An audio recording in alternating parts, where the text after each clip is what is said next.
Hi, I'm Joe Zug. I own Heirloom Tomato World. I need tall cages for the heirloom tomatoes. They are indeterminate plants, so they grow all year or all summer long, and they will grow out the top of these cages. I need a cage that can accommodate the nature of the heirloom tomato. And I need a cage that is round. I just prefer a round cage instead of one that's teardrop shaped. So I came up with this method of putting the cage together, and this is a piece of electrical conduit, 1/2 inch, and this is a piece of this wire that is cut out. One of these sections is cut completely out, and I make this clip out of it, and then I put it back later. Inside this clip, this is the clip that is made, and we'll show the making of that in a few minutes. But inside this tube right here, these wires cross each other, and that's what stabilizes the round circle for the cage. We're going to show you the way that these two pieces are made that hold the cage together. We're going to do the spacer first, which is 1/2 inch electrical conduit. A little safety measure. I lock my little finger on the other side of this fence in order to make sure that I keep the rest of these intact with the rest of my hand.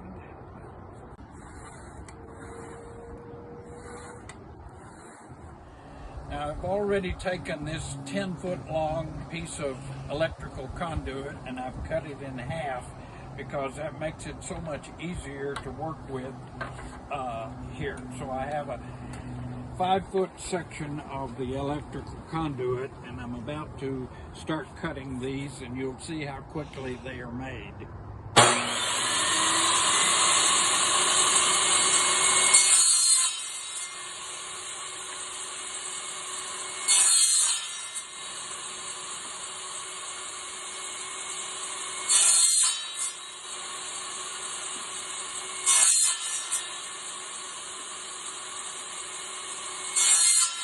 In order to make this hook so that this distance from this throat here to the throat right up here is exactly made to harmonize with the length of the spacer we just cut. I needed to have a template here or a guide for making it. So I took this piece of steel, put it in the vise, I drilled a hole here and a hole here, and tapped a piece of bolt steel into those holes, and another one right here. Now these two are 4 inches apart, center to center, and this little piece is 1/2 inch from this post here, center to center.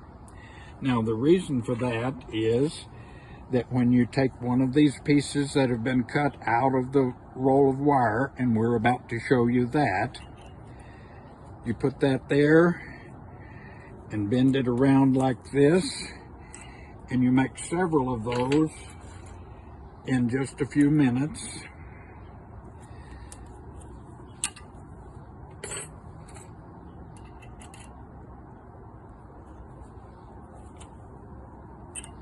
Like that.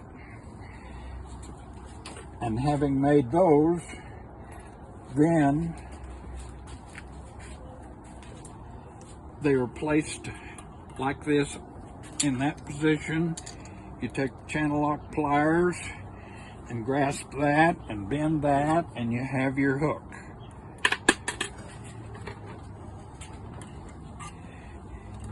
I found that making a group of these with the first bend already made, I don't have to pick up the pliers each time. I keep the pliers in my hand, and I'm doing that. And they're made that quickly. We've just rolled out this whole roll on the sidewalk. And the point is, we put a shovel in here to keep that from rolling itself back up, and that could be a very dangerous experience if you get caught with your back turned. You see the heavy steel bar that we've wedged in here to keep the roll from rolling up from this end. Now, another feature before you ever buy the roll at the hardware store, this is called concrete reinforcing wire or steel remesh, and the squares are 6 inches in both directions, and it's a roll that is 150 feet long and 5 feet tall.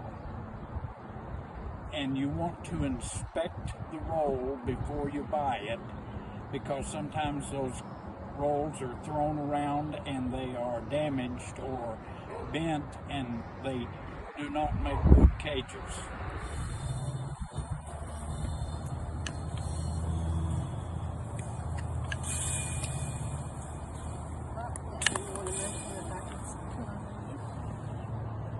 Now, you notice here what we're doing? We're putting that under there to stop that from curling up as you cut it.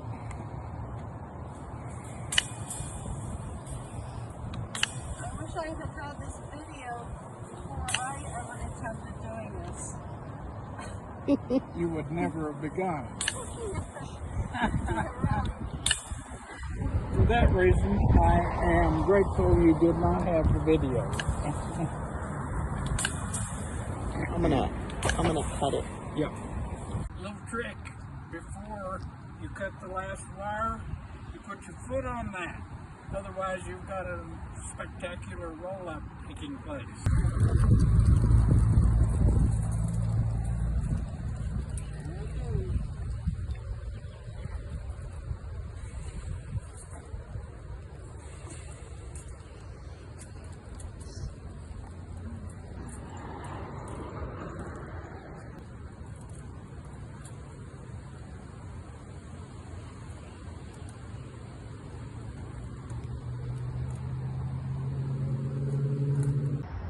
We're about to cut out each of the sections for the cages, and there's a particular sequence for cutting these out so that they can handle the clips and the spacers.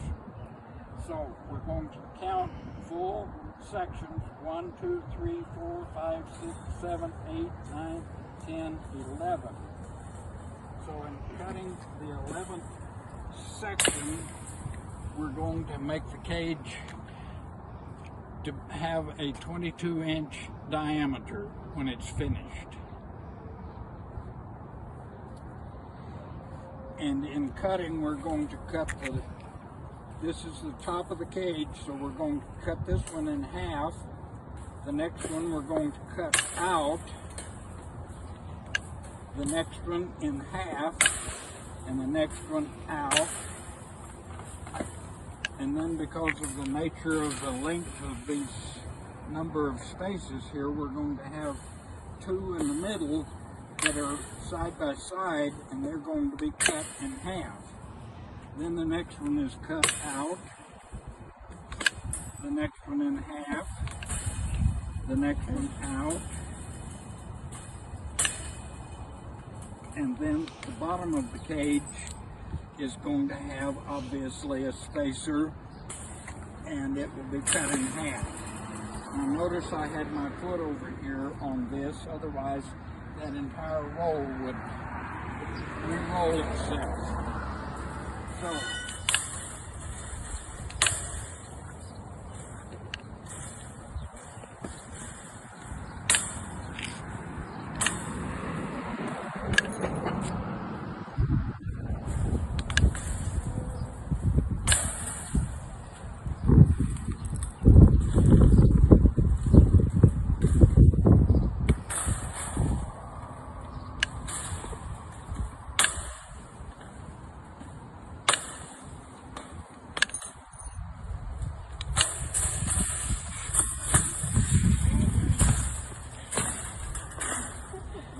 did you get that?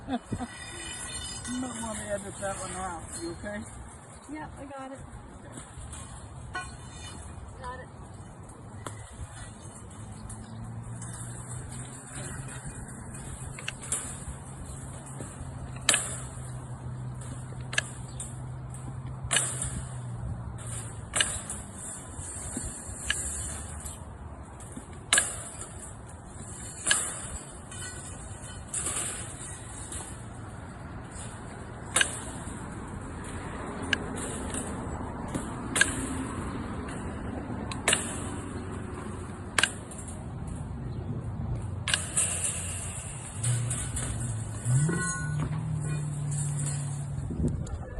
First step is to put these spacers on these protruding parts that stick up there.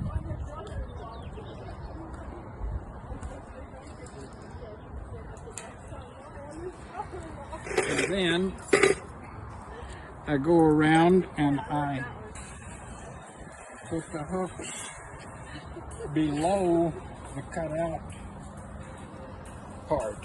And then he uses these two hooks. He has a knife. And then I reach over like this and pull that side to me and aim the two middle parts together first and press down at the same time and hold that with my arm here while I press these together over here. Then I can put this one hook in. Then I finish up this side.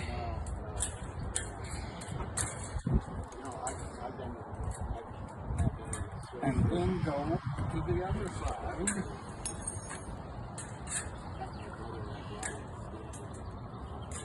And I lost a hook.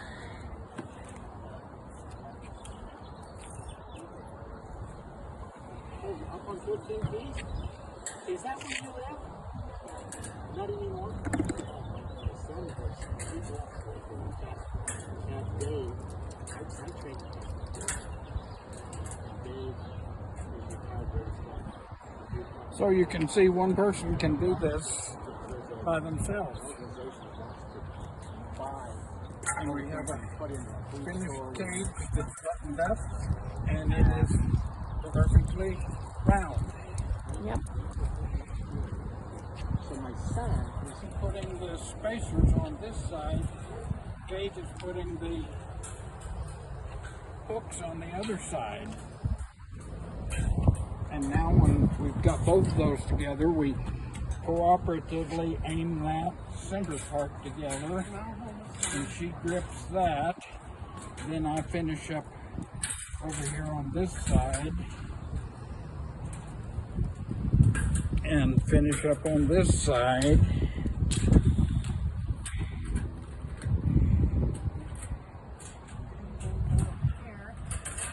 And you can finish that side there.